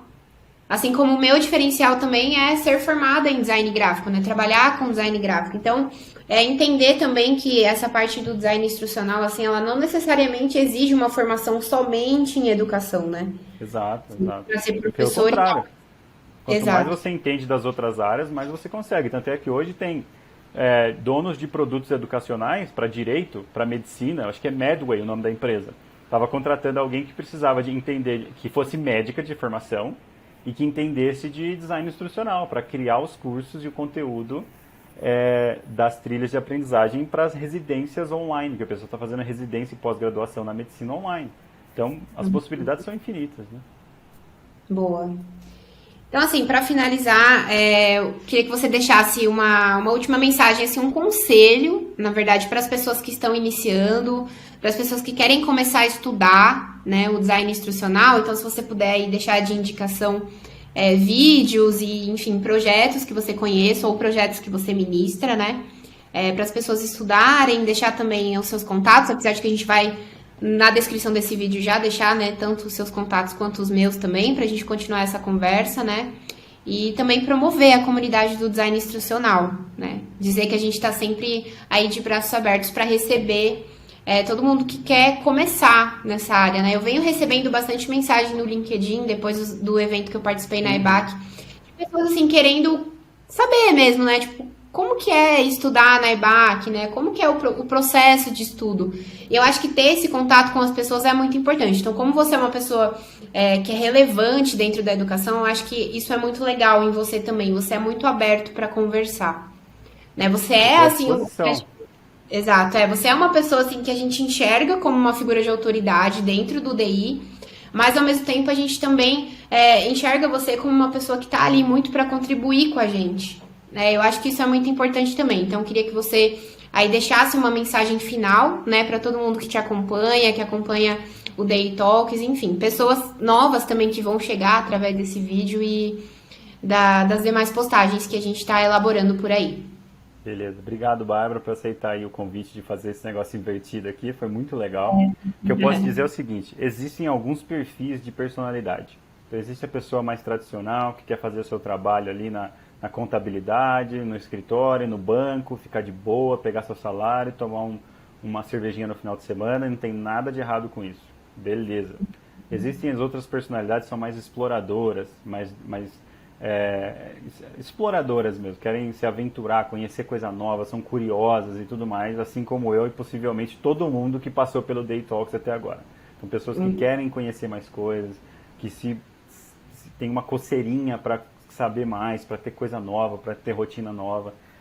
Para essas pessoas, se você se considera essa pessoa, se você é aquele cara que desmontou seu videogame, ou aquela menina que desmontou as coisas no seu quarto, desmontou o rádio, ou quis aprender como o rádio amador do caminhão do seu avô funcionava, né? Está sempre procurando, já trabalhou em áreas bem distintas, mas não está bem contente, eu acho, na minha opinião, que design instrucional é para você, né? O design instrucional veio para ficar, não é só essa parte de roteirizar a coisa e acabou, é uma coisa que você tem que realmente investigar, conhecer pessoas, conhecer áreas. Se eu não, por exemplo, se eu não fosse o DI responsável por ciência de dados e desenvolvimento de software na EBAC, hoje eu não teria feito os cursos que eu estou fazendo para Descomplica. Então uma coisa vai puxando a outra, né? Então veja, você não consegue enxergar as amarras das suas escolhas e da sua vida do presente para o futuro, né? Mas sim do presente para o passado.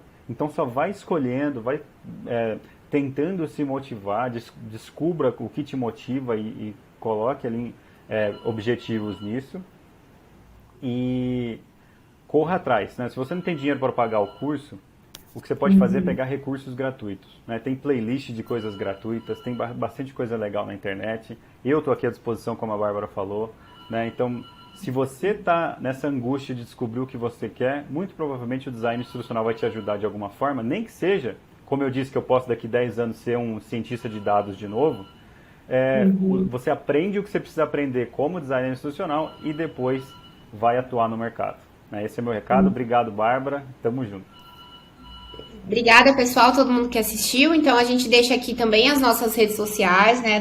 Na descrição desse vídeo, a gente vai deixar tanto as redes sociais do Alan como do Design Instrucional Talks também. Então, para vocês continuarem acompanhando, assistam os episódios que já foram lançados, né? Então, a gente tem mais aí talvez mais de 10 horas, né, de conteúdo também, para você entender a história de todo mundo que já passou por aqui, de todo mundo que está trabalhando aí dentro da área de educação, mas assim, tem muita gente diferente também que não está na área da educação, mas que trouxe um papo muito bacana, né, então continuem aí acompanhando os nossos conteúdos, né, e Alan, muito obrigada novamente, acho que esse episódio foi muito especial, né, eu estou muito feliz, eu acho que todo mundo que vai assistir também esse episódio vai gostar muito. Então, obrigada mais uma vez, tá? E, enfim, valeu, pessoal. Até a próxima. Tamo junto. Boa. Separa aí, Bárbara, do seu.